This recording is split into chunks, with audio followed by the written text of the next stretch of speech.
उत्तर भारत की पहाड़ियों के बीच में बर्फ की चादरों के पीछे छिपा नीलगिरी ढाबा उस इलाके में बहुत मशहूर था। वहाँ का मौसम भले ही ठंडा हो, लेकिन ढाबे के मालिक की बातें हमेशा आग उगलते रहती है। उस ढाबे में होने वाली अजीबोगरीब और दिलचस्प घटनाएं अब हम देखते हैं। अरे केशव, वो शीशा इधर पकड़, देख तो कहीं मेरे चेहरे पर ग्लो तो कम नहीं हो गया। इस खूबसूरती को देखकर पड़ोस के गांव वाले भी यहाँ खाना खाने आना चाहिए। केशव शीशा और कंघी पकड़े हुए तारीफ भरी नजरों से देखते हुए, ये क्या कह रहे हो मालिक? आप इंसान हैं या आसमान से उतरे कोई देवता? आपकी आंखें देखकर तो बॉलीवुड के हीरो भी जल बुन जाएंगे। बस 1 मिनट रुकिए, ये बाल थोड़े साइड में कर दूं तो बस। वाह, साक्षात कामदेव लग रहे हो। यही तो मुझे चाहिए। इस ढाबे में लोग मेरे खाने के लिए नहीं, मेरे खूबसूरती देखने के लिए आते हैं, बोला रसोइया अपने बड़े पेट को सहलाते हुए कड़छी से बर्तन घुमाते हुए। मालिक, खाना भी बहुत अच्छा होता है, लेकिन मुझे एक छोटा सा शक है। मैं इस दाल में नमक डाला है या नमक में डब्बा डाल दिया है, पता नहीं। अरे भोला, तेरे तो नाम में ही भोलापन है, लेकिन तेरी अक्ल घुटनों में है। अपना पेट देख, डब्बे के गल्ले से भी बड़ा हो गया है। पहले उस खाने पर ध्यान दे। अगर नमक नहीं भी डाला तो लोग मेरी खूबसूरती देखकर खा लेंगे। ये क्या कह रहे हैं आप? मैं तो रोज सोचता हूँ कि मेरा पेट कम हो जाए, लेकिन इस कड़छी में सब्जी देखकर मैं खुद को रोक नहीं पाता। एक निवाला खाकर देखता हूँ, पता तो चलना चाहिए कि नमक सही है या नहीं। तभी वहाँ पर एक लड़का ऑटो गैस सिलेंडर के साथ बड़ी स्टाइल में एंट्री लेता है। उसके पहने हुए रंग बिरंगे चश्मे और सिर पर अजीब सी टोपी उसे एक अजीबे गरीब इंसान की तरह दिखा रही थी।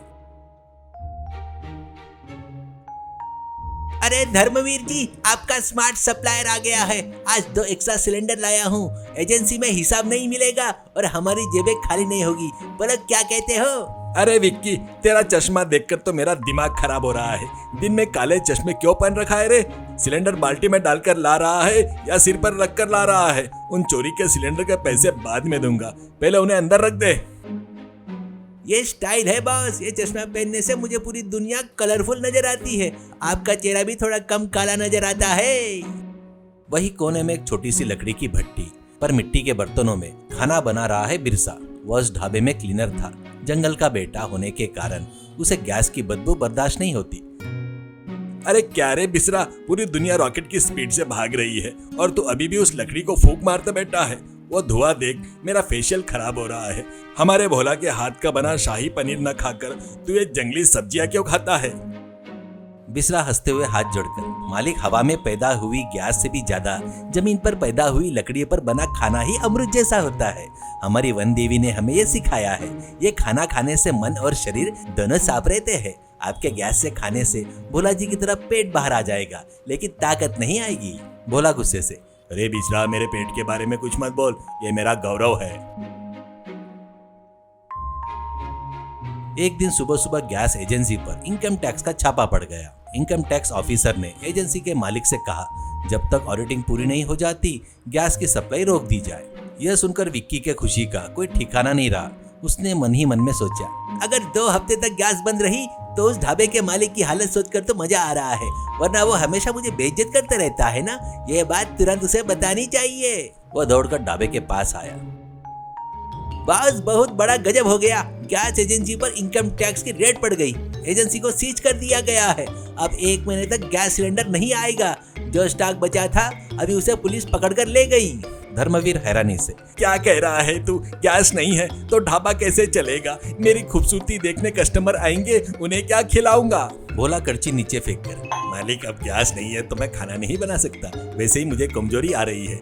आपकी गलतियां सहना ही बहुत भारी पड़ रहा है। अब अगर गैस नहीं है तो मैं यहाँ नहीं रह सकता। मैं जा रहा हूँ। मुझे तो अकल आ गई है। अब देखता हूँ आपको कब आती है। भोला वहां से गुस्से से चला गया। धर्मवीर सिर पकड़कर रोने लगा। ढाबे में तब तक 3 कस्टमर आ चुके थे। बिसरा ने जाकर उनके सामने प्लेट रख दी। पहला कस्टमर, अरे भूख लगी है रे बाबा, खाना दे दे भैया। अरे मुझे भूख लगती है तो मुझे अजीबो गरीब गाने याद आते हैं। जल्दी से कुछ भी लेकर आओ यार। दूसरा कस्टमर आंखें मलते हुए, अरे यहाँ एक ही मालिक है या 2? मुझे भूख के मारे एक इंसान 2 दिखाई देते हैं। जल्दी से खाना नहीं खिलाया तो मैं ये टेबल ही खा जाऊंगा। तीसरा कस्टमर डरते हुए, अरे भाई मुझे तो सामने ही यमराज दिख रहे हैं, मुझे भूख लगती है तो ऐसा होता है, वो अपने भैंस पर बैठकर आ रहे हैं, मेरी जान निकल रही है, एक निवाला खिला दो रे बाबा। धर्मवीर हाथ जोड़कर कस्टमर के पास गया। अरे भाइयों मुझे माफ कर दो, गैस नहीं है, रसोइया भाग गया है, आज के लिए आप लोग चले जाइए। ऐसे मिन्नतें करने लगा। बिस्रा आगे आकर, मालिक आप क्यों घबरा रहे हो, मैं हूं ना, जंगल का बेटा कभी किसी को भूखा नहीं भेजता। अरे क्या रे बिसरा, तू खाना बनाएगा क्या? उस लकड़ी के चूल्हे पर सबके लिए खाना बन जाएगा? चुटकियों में बन जाएगा बॉस, लकड़ी के चूल्हे पर खाना बनाने का स्वाद ही अलग होता है। आप कस्टमरों को हिम्मत बांधिए। बिस्रा ने फटाफट लकड़ियां जमा की और आग जलाई। उसने दाल, रोटियां और ऐसी सब्जी बनाना शुरू कर दिया। उन लकड़ियों के धुएं से निकलने वाली खुशबू पूरे ढाबे में फैल गई। कस्टमरों को उस धुएं से ऐसा लग रहा था जैसे आधा पेट भर गया हो। बिस्रा कस्टमरों के पास जाकर, अरे बाबूजी, गैस खत्म होने की वजह से थोड़ी देर हो गई, मुझे माफ कर दीजिए, ये लीजिए लकड़ी के चूल्हे पर बना गर्मा गर्म खाना, खाइए। कस्टमरों ने खाना खाना शुरू किया। जब तक वे खाते रहे किसी ने एक शब्द भी नहीं कहा। आखिरी में पहला कस्टमर, अरे वाह क्या स्वाद है, वो गैस वाले खाने में जो मजा नहीं है वो इसमें है, बिस्रा तूने मेरी जान बचा ली। दूसरा कस्टमर, अब मुझे सब लोग एक जैसे ही दिखाई दे रहे हैं, पेट भर गया है तो आंखें भी खुल गई। तीसरा कस्टमर, अरे यमराज चले गए, साक्षात अन्नपूर्णा माता के दर्शन हो गए। धर्मवीर जी, ऐसे बेहतरीन रसोइयों को रखकर आप उसे रुलाते क्यों है? सारे कस्टमर बिस्रा की तारीफ करके और ज्यादा पैसे देकर चले गए।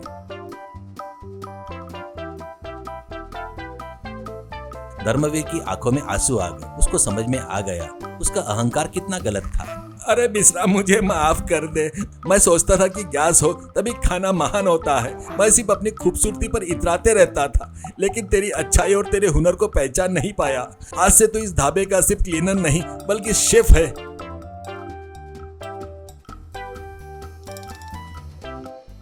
बॉस तो फिर वो शीशे और कंघी का क्या करेंगे? अरे उन्हें एक तरफ फेंक दे केशव, अब से हम शीशे में अपना चेहरा नहीं देखेंगे बल्कि ऐसा काम करेंगे कि लोग हमारी तारीफ करें। बिस्रा, मैं तुझे तनख्वाह के साथ साथ मुनाफे में आधा हिस्सा भी दूंगा। हमारे ढाबे में अब से लकड़ी के चूल्हे पर ही खाना बनेगा, यही हमारी खासियत होगी। बिस्रा हंसते हुए, अरे धन्यवाद मालिक, अगर हम प्रकृति पर भरोसा करें तो वो हमें कभी निराश नहीं करती। सीख, अहंकार इंसान की आंखों पर पट्टी बांध देता है, लेकिन मेहनत करने की आदत और प्रकृति का सम्मान करने से ही सच्ची सफलता मिलती है।